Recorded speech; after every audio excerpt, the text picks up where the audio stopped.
Hi students, how are you?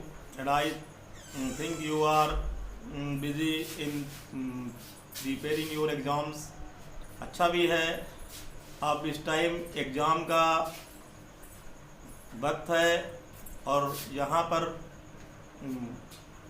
मैं अपने सभी विद्यार्थियों से बोलना चाहूँगा कि आप अपने मतलब एग्ज़ाम्स के लिए जितने भी नोट्स आपने बनाए हैं उसको अच्छी प्रकार से आप एक बार देख लें और मतलब रिवाइज कर लें, और रिवाइज करने के बाद स्टेप बाय स्टेप आप अपने नोट को कंप्लीट करते रहिए। और एक और मैं आपको बहुत ही खास जो मैं बताने जा रहा हूँ स्पेशली इंग्लिश के लिए, ऐसा है कि अब यूपी बोर्ड में एनसीईआरटी से सिलेबस तो अभी जो ये जो था ये 9th और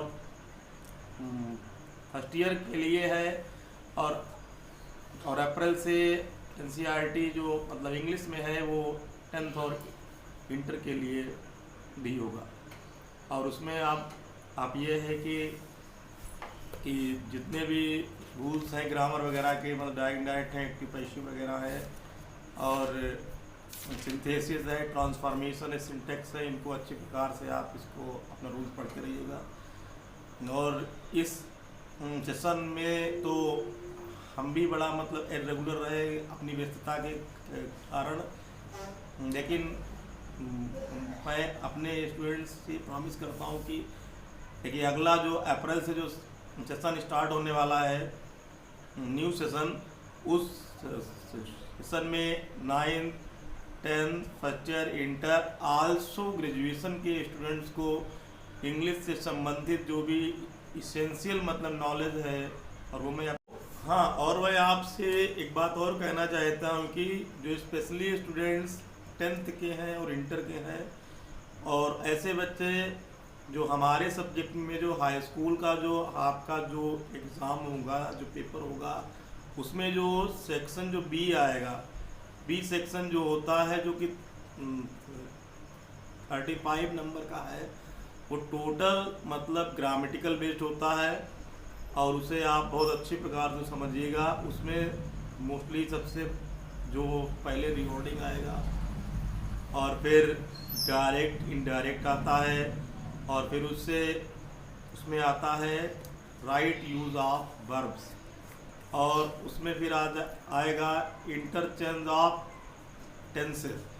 अच्छा, उसमें एक चीज़ और याद रखिएगा कि अगर वहाँ पे सेंटेंस दिया है सिंपल है, अगर एसेटिव से अगर मतलब निगेटिव करते हैं तो आप एसेटिव से निगेटिव आराम से बना दीजिएगा। लेकिन अगर उसमें कोई भी सेंटेंस अगर एसेटिव है, उसका अगर इंटरचेंज होता है तो इंटरचेंज में जैसे ही हम एसेटिव से निगेटिव बनाते हैं तो उसमें हम इस बात का ध्यान रखेंगे कि उसका कॉन्सेप्ट जो है बदलना नहीं चाहिए। ओके बच्चों, और उसके बाद में आता है कि राइट यूज़ ऑफ प्रीपोजिशन। देखो अभी शायद हम एक और कोशिश करेंगे कि तो उसमें प्रीपोजिशन से संबंधित जो वीडियोस वगैरह होगा वो मैं आपके लिए इसमें और ये तो एक मोटिवेशनल वीडियो है जो आप लोगों के लिए है, और कम से कम आपको एट प्रेजेंट टाइम इस समय जो स्टडी लगभग नियर अबाउट 6 आवर्स आपको डेली होम स्टडी आपको निकालनी है। 6 से 8 आवर्स तक, लगभग 8 आवर्स तक अगर आप स्टडी स्टार्ट कर देते हैं तो मैं आई थिंक ये समझूंगा कि आपका जो अच्छा परफॉर्मेंस रहेगा। हाँ, एक चीज़ और याद रखिएगा कि कभी भी माइंड में आप स्ट्रेस मत लीजिएगा। जैसे कोई भी क्वेश्चन है या कोई भी चीज़ है अगर हमारे सब्जेक्ट से रिलेटेड है तो आप हमसे हमारे माध्यम से हमारे यूट्यूब चैनल पर उस क्वेश्चन को आप अपना डाल सकते हैं, पुटअप कर सकते हैं और हमसे पूछ सकते हैं आप उस क्वेश्चन को। इसके बाद में उसमें स्पेलिंग्स है, पंचुएशंस है, एप्लीकेशन वगैरह आएगी, एप्लीकेशंस है, ऐसे राइटिंग वगैरह आएगी, अनसीन वगैरह आता है, ठीक है।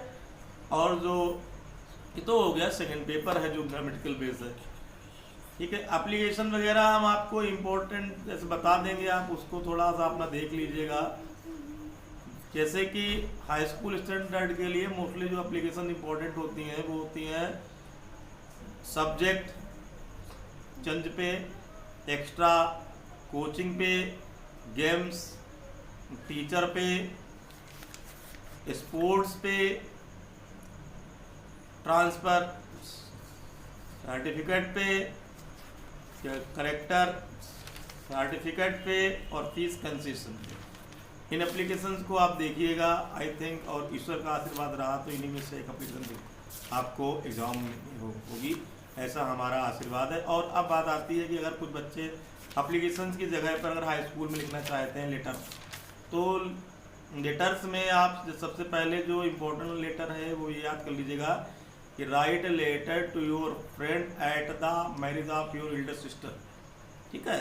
और उसके बाद जो इम्पोर्टेंट लेटर है, write a letter to your father asking him 5000 rupees for your property, ठीक है। उसके बाद में जो है लेटर है, write a letter to your friend to console him at the loss of his father. उसके बाद में write a letter to your friend who has been succeeded in high school exams.